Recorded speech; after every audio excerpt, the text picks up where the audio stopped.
आज आपला 26 जून आंतरराष्ट्रीय अंमली पदार्थ दिन असल्यामुळे त्यांना अंमली पदार्थ संदर्भाने सुद्धा आपण त्याच्यामध्ये जनजागृती केली आहे, जेणेकरून आपल्या तिरोडा पोलीस स्टेशनच्या हद्दीमधले अपघात आहेत अपघाताचं प्रमाण कमी होईल व लोकांना चांगल्या वाहतूक व दळणवळणाच्या सुविधा उपलब्ध.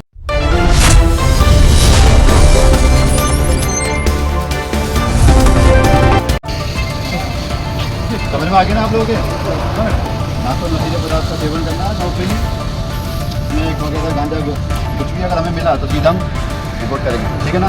गाड़ी चलानी है सावधानी से और अपनी गाड़ी में सारे कोन्स वगैरह रखिए, ठीक है। रिफ्लेक्टर रखिए, कुछ भी गाड़ी ब्रेक डाउन होती है साइड में होना चाहिए और रिफ्लेक्टर पीछे कोन्स वगैरह ला के रखिए। आप लोगों की भी जिम्मेदारी उतनी है, ऐसा नहीं है आपको गाड़ी चलाने का काम नहीं है, आपको भी देखना है कि आप रोड पे गाड़ी चला रहे हो तो आपकी गाड़ी से किसी से दुर्घटना ना हो, समझ गए सब लोग। और रिफ्लेक्टिव जैकेट आप बढ़िया सी पहनो जो दिखे दूर से ही।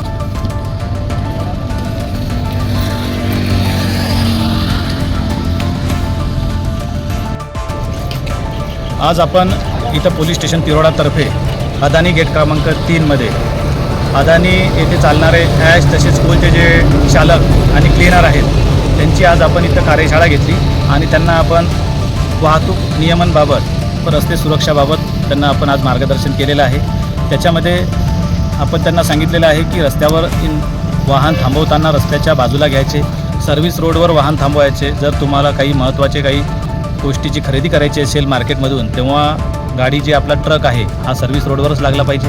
त्याचबरोबर एखाद्या वेळेस गाडी आपली पंक्चर झाली किंवा काही टेक्निकल तांत्रिक अडचण आली, गाडी नादुरुस्त झाली तर गाडीच्या मागे रोड सेफ्टीचे आपले रेडियम असो किंवा बॅरिगेड असो किंवा कोन असो किंवा ट्रँगल असो ह्या गोष्टी लावल्याशिवाय ते गाडी तिथं रस्त्यावर पार्क करायची नाही, जेणेकरून कुठल्याही दुसरं वाहन त्याच्यावर धडकून अपघात होणार नाही। त्याचबरोबर त्यांना आज आपलं 26 जून आंतरराष्ट्रीय अंमली पदार्थ दिन असल्यामुळे त्यांना अंमली पदार्थ संदर्भाने सुद्धा आपण त्यांच्यामध्ये जनजागृती केली आहे, जेणेकरून आपल्या तिरोडा पोलीस स्टेशनच्या हद्दीमधले अपघात आहेत अपघाताचं प्रमाण कमी होईल व लोकांना चांगल्या वाहतूक व दळणवळणाच्या सुविधा उपलब्ध होतील।